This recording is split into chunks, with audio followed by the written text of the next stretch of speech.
After warning my brother-in-law about his wife's infidelity, my husband left me. 3 years later, his life collapsed due to gambling. 10 years ago, I, a 37-year-old woman, married my now ex-husband, Owen, a 42-year-old man.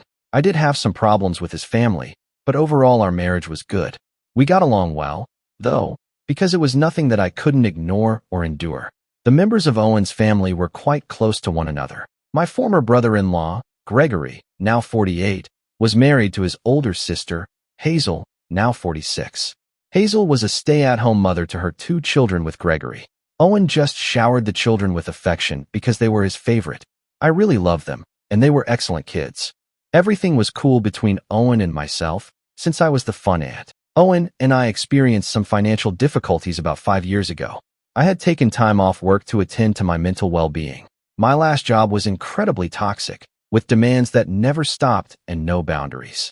My supervisors and managers were as unsupportive as they could be, and I was supposed to be at their beck and call constantly. I made the decision to take a break from work at that point, since I was in a terrible mental state. When I talked to Owen about my choice, he was encouraging and urged me to pursue it. For personal costs, we always kept our money apart. For shopping, household bills, date nights, and anything else we did together, we had a joint account. We made contributions to this account in line with our incomes. Even though we each donated the same percentage of our income, Owen's contribution was greater in absolute terms because he made more money. Before choosing to take a break, I had thoroughly examined my financial situation. I felt confident that I could comfortably cover my part until I was prepared to go back to work.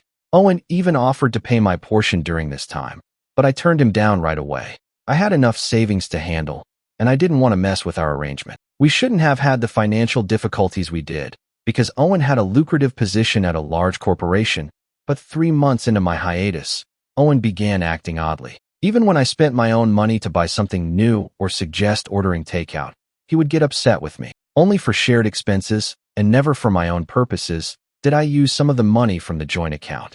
He would either start acting rudely or create flimsy reasons if I suggested going out to eat on a given day, since I didn't feel like cooking. I tried bringing it up a few times before giving up, but he would behave oddly even when I spent my own resources, which were funds beyond his control. This was very out of character for him. Throughout our whole marriage, Owen had never made an effort to dictate or offer commentary on my financial decisions. I drew him aside and inquired about his condition.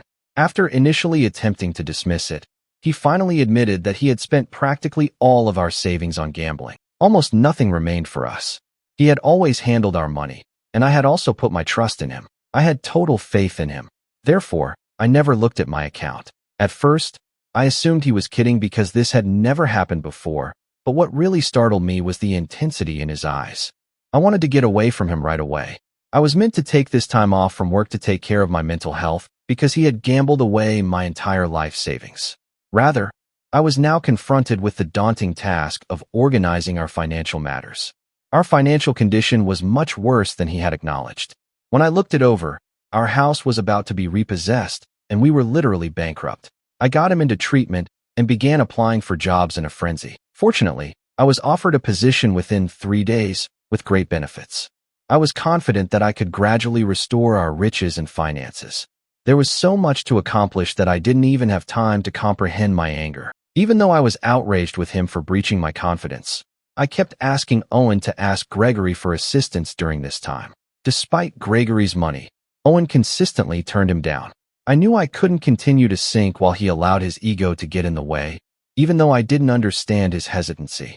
After a while, I gave Gregory a call, described the circumstances, and he assisted us right away. Owen began a quarrel rather than express gratitude. He said that, in front of his brother-in-law, I had emasculated him. His ego and the facade he had built were more important to him than anything else, even at this crucial juncture in our lives when we were essentially beginning over. That was the turning point for me. I was enraged.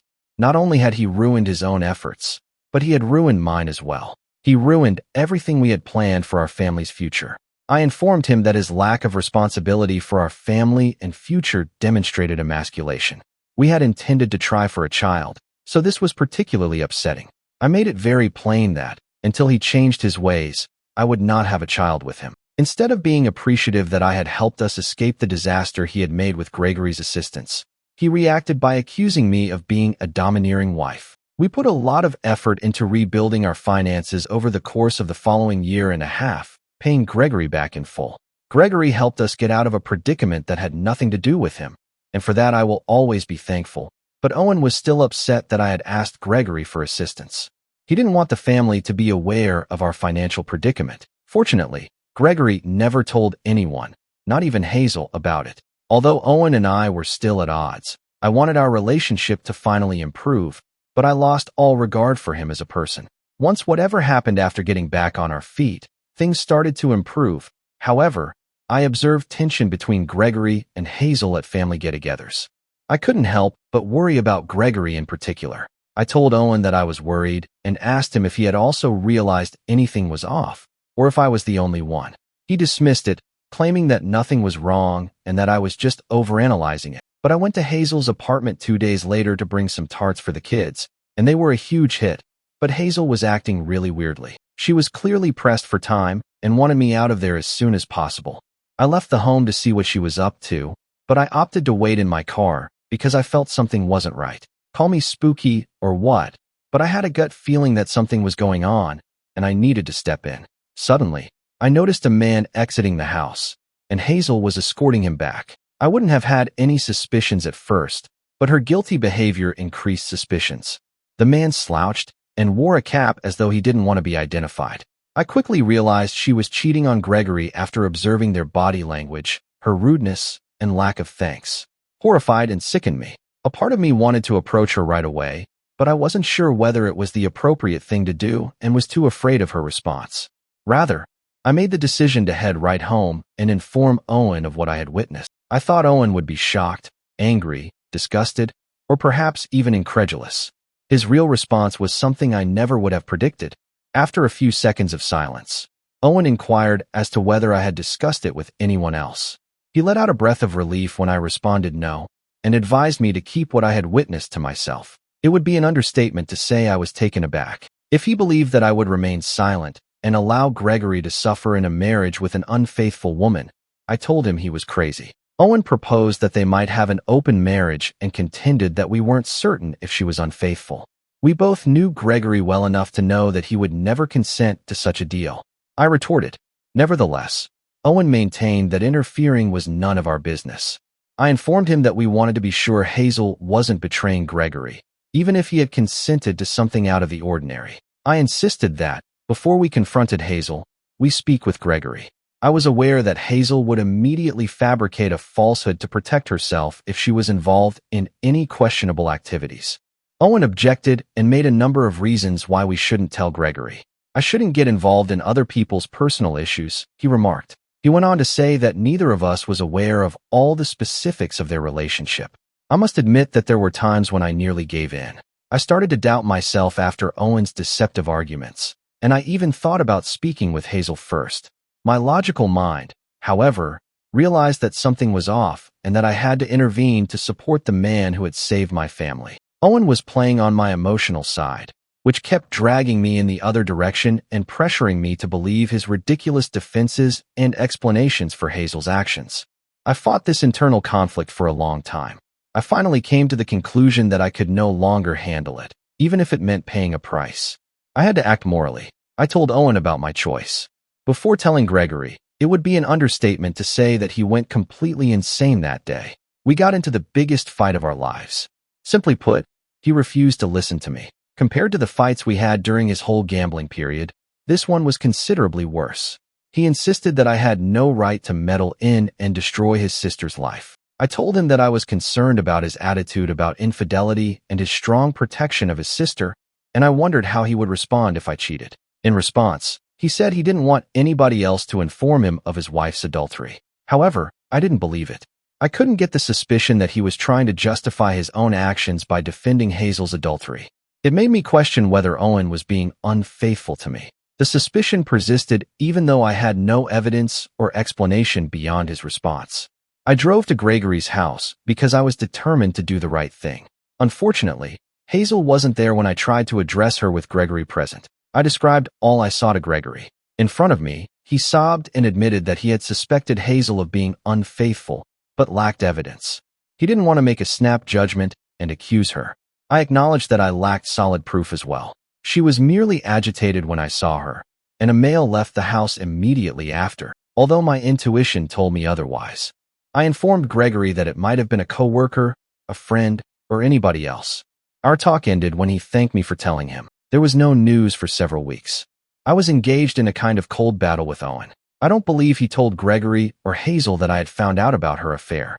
Then, one day, Gregory revealed that he and Hazel were divorcing. My ex-father-in-law and ex-mother-in-law were taken aback by this news because none had predicted it. With their intense love and lovely lifestyle, Hazel and Gregory had always seemed like the ideal pair. Everyone was shocked, with the exception of myself. Gregory continued to act like a gentleman, but Hazel appeared glum and as like she had been crying for days. He just said that there was nothing left to save in their relationship, but he never gave an explanation for his decision to break up with her. Hazel arrived at my house a few days later, yelling uncontrollably. I realized then that I was the one who had told Gregory, as Owen had claimed to have told her. I can't even recall the disgusting things she said to me, including her curses. I remained composed and informed her that she was the cause of this. Nothing would change if you blamed me. She was the only one who had to deal with the fallout from her decision to cheat. I had entirely ceased talking to Owen by now. It became mentally taxing to live in the same house as him every day. Owen and Hazel gradually started to turn other family members against me. Owen informed his mother that I had given Gregory false information about poor Hazel, which resulted in their split, and Hazel prevented her children from seeing me. I became the antagonist overnight. Everyone was too preoccupied with agitating me to notice the true source of the issue. I eventually had enough one day and lost my temper. Since his gambling was discovered, Owen and I had been having problems, and I was certain that I wanted to get a divorce from him. Because of all this drama, I would never respect him again because of anything he did.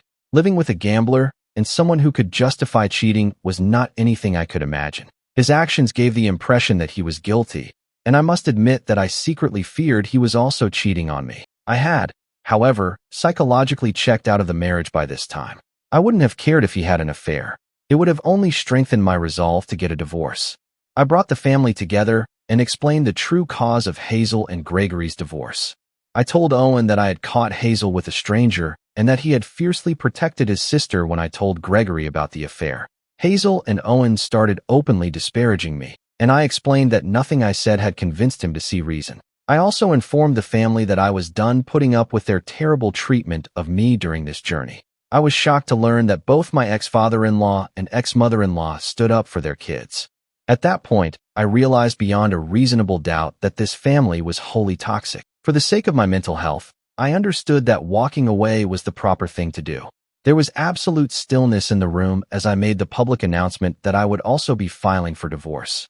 Owen was astonished, as though a bulb had been struck over his head. I was very gratified by his wide-eyed response. I also informed him that I was determined to go with the divorce, and that he had to leave my home within 2 weeks because his family was so close.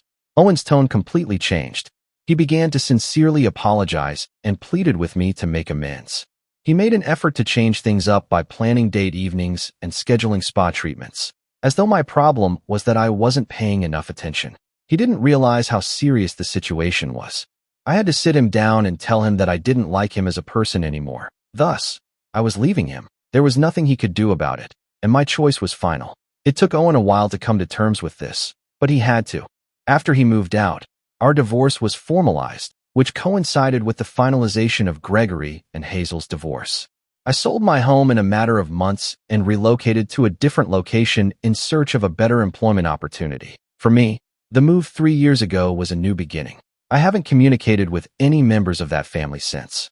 I talk to Gregory sometimes, but not much else. I got a text message from an unknown number 2 days ago. Owen was the one.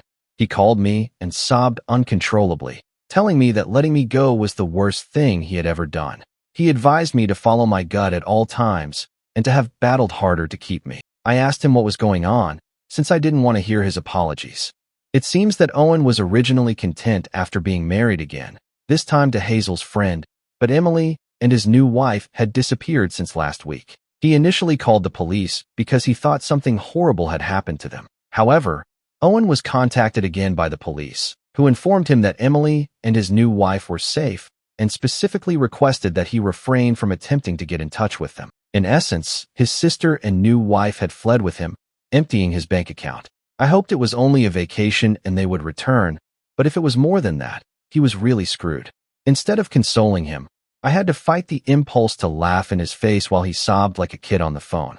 He brought this upon himself and now has to lie in the grave he dug. Feel free to call me cruel, but that's the reality. I apologized to him for the situation, but I didn't understand why he was entangling me in his private drama.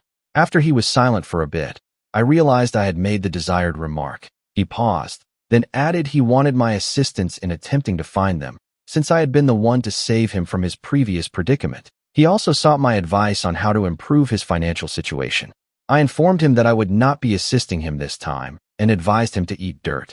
I made it plain that his issues were his own and that I had nothing further to do with him. I then hung up the phone. I hate to say it, but I was happy that he was at last taking responsibility for his acts. I had no desire to bring him back, and I was happy that I had divorced him. He forced me to put in a lot of effort to restore our fortune before revealing his true intentions in terms of cheating. I had been most hurt by that. I would have left the marriage the moment he admitted to gambling if I had known he would end up this way, but for nothing I stayed, toiled, and made sacrifices. I was really irritated by that. Now that his behavior and habits are finally catching up with him, I couldn't help but notice how ironic it was that Emily would betray him of all people. First update. Due to the fact that this is fresh tea, I decided to spy on it. I learned that Emily and Owen's 21-year-old wife had planned a trip to Europe and was spending a lot of money. Their regular social media updates raise suspicions in my mind because the material is readily available to the public. They have shared content on Instagram and other social media sites, but I believe they have blocked every member of the family to keep others from learning about it. I'm currently considering telling Owen what I discovered. There is a part of me that feels that I ought to tell him and at least somewhat assist him. The other side of me is aware that if I assist him, he will become reliant on me and begin requesting more favors. Furthermore, if he employs his intellect rather than dwelling on his own misery, he will be able to locate them just as readily as I did. He told me he was at his lowest and needed my aid in another heartbreaking text. Though I haven't made up my mind yet, I'm thinking of giving in. Second update. Some new drama has emerged since my last update, which was quite some time ago. When I finally informed Owen what I had discovered, he congratulated me, but predictably started requesting more favors almost away. I adamantly informed him that this was the point at which I would no longer take his cries or even his calls. Although he sounded insulted, he refrained from arguing. Since he hadn't phoned me back, I assumed that was the end of it, but my ex-mother-in-law called me in the middle of the night 2 nights ago. She seemed desperate as she said they were in legal hot water and wanted my assistance. I practice law. She clarified that Emily, Owen's new wife, had actually eloped with him and that Owen was now facing threats from her parents to file an abduction case against him. I jumped out of bed like I was electrified. Owen and a 21-year-old had fled. Even though she was of legal age, the circumstances begged for emotional blackmail. I was appalled and outraged. It was unbelievable to me that I had ever been married to a man who was capable of such behavior. I informed my former mother-in-law that Emily's parents' accusations would be deemed invalid if she had left of her own volition and that they would have few legal options. My ex-mother-in-law broke down in tears at that point, stating that Emily was now supporting her parents' allegations. Emily was accusing Owen of having associated with her when she was a child and of grooming her. I will not stand by him, she said. This realization completely blew my mind. After doing the arithmetic, I came to the conclusion that this was probably the reason Owen had been so adamantly defending Hazel's infidelity, because he had also cheated and was grooming a child. I informed my former mother-in-law that they should all be put to death for manipulating the life and feelings of a little girl. They apologized for everything, and she pleaded with me to speak on Owen's behalf. I flatly refused, telling her that while I would be happy to challenge him in court, I would never stand up for him. Knowing full well that her dear son had cheated on me with a minor, used my money to rebuild his life, and was now facing the repercussions of his actions, I informed her that she had some audacity in asking for my help. After cursing at me, she ended the phone. My nights have been restless ever since that call. It still amazes me that I was once wed to a predator. No obvious indicators had been present, or maybe I had overlooked some minor ones. In any case, I'm sickened by the realization. Owen ought to spend the remainder of his life, possibly even longer, rotting in prison. I'm really sorry for the little girl. Even if they began dating when she was 17, Owen was 38 years old at the time, making him an adult with a child enrolled in school. The 21-year age difference was already alarming. Even worse, the fact that Hazel had been friends with this girl raised the possibility that Hazel had introduced them. If accurate, the whole family was involved in this poisoning. I'm glad I was able to leave this terrible household and preserve my future in time. Third update. Fortunately, no one in my ex's family has provided me with any direct updates. Owen and my ex-mother-in-law have both stopped talking, but Gregory talked to me, and I picked up some knowledge from him. Emily and Samantha returned home in a matter of weeks. Apparently, Emily began altering her tale at that point. She declared her desire to divorce Owen and go back to her family, claiming he had groomed her. Involved her parents threatened to file charges against Owen, even though their case was based on dubious legal grounds. Jonathan clarified it was sufficient to frighten the family in order to keep Samantha and her parents silent and prevent any official accusations. Owen ultimately paid them a large sum of money. Owen's financial situation is now officially ruined. In all of this, Emily pretended to be innocent, saying Emily had informed her that Owen had given her the money. They have no one else to turn to but one another, even though they all know it's absurd. According to recent information, my ex-mother-in-law and ex-father-in-law intend to downsize. So until they can work things out, the whole family will be living in a one-bedroom apartment. Owen has practically little money left in his bank account, and Emily works a minimum wage job. According to Gregory, Emily contacted him pleading for crumbs, but he ignored her calls. She couldn't coerce him into giving her money in that manner because he has exclusive custody of their children. The family as a whole is extremely dysfunctional and codependent. I'm so glad I got away from their mayhem at that time. I'm glad I've moved on, even if I wish I had never interacted with them in any way. For what he did to the young girl, I can only hope Owen gets jail time. I have no doubt that if he can do something like this once, he will do it again since he is a criminal and a groomer. Sharing a one-bedroom apartment with his parents and sister is a form of prison in and of itself. Even though I wish there were a method to throw him in jail, he's going to have a bad time. Fortunately, none of them have gotten in touch with me. I've blocked them on all devices and accounts, and I'm hoping that nothing further will happen to entangle me in their drama. I sorely need calm in my life since I'm tired of their mayhem. Thank you for watching. If you haven't subscribed yet, please do so and hit the notification bell to stay updated with more shocking real-life stories happening around you.